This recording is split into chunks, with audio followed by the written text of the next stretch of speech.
Bonjour tout le monde. Alors aujourd'hui, on parle du roman Entre le lys et le lion.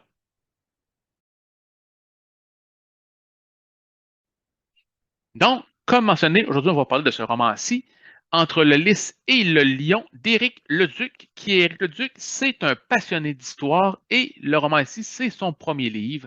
C'est un tome 1 d'une série qui, pour l'instant, je ne sais pas combien va compter de tomes, mais celui-ci est le premier.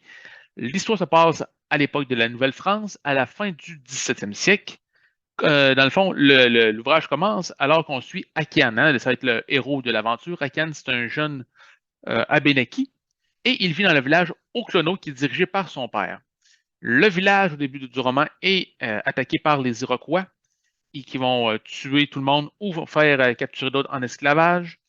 Akian va réussir, lui, bon, il va se défendre, il va être laissé sur place et son père va être mort, son frère également, et celle pour qui il avait un coup de cœur, la jeune Aménaki pour qui il avait un coup de cœur, elle est prise en esclavage.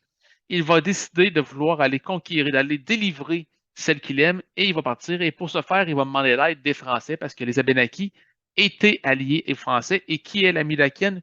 Nul autre que Pierre Lemoine d'Iberville. Hein. Je pense que bon, c'est un personnage connu, c'est ce qui est fun dans le roman, c'est qu'on mélange à la fois des personnages fictifs avec des personnages historiques. Et ici, Pierre Lemoyne d'Iberville, c'est un célèbre coureur des bois.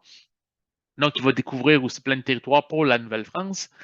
Qui va donner un coup de main à Cannes? Donc, après, au début, on va tergiverser, mais finalement, on va décider de vouloir donner un coup de main à notre ami Aken. On va monter une équipe de 50 coureurs des bois avec Saint-Castin et le baron de Saint-Castin qui, lui, va acheter d'autres alliés pour aller délivrer les prisonniers en territoire iroquois. Donc, alors qu'on monte en territoire iroquois, ce qu'on s'aperçoit, on s'aperçoit que les Iroquois, eux, font le chemin inverse, on les croise pratiquement, et ils descendent vers Ville-Marie.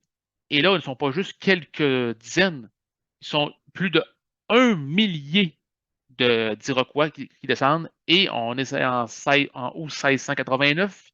Et quel va se dérouler en août 1689? Le massacre de la Chine. Donc, le massacre de la Chine va s'arriver, évidemment, que les 50 coureurs des bois vont essayer de faire ce qu'ils peuvent hein, ils ne pourront pas vraiment empêcher le massacre de la Chine, mais ils vont essayer de se défendre.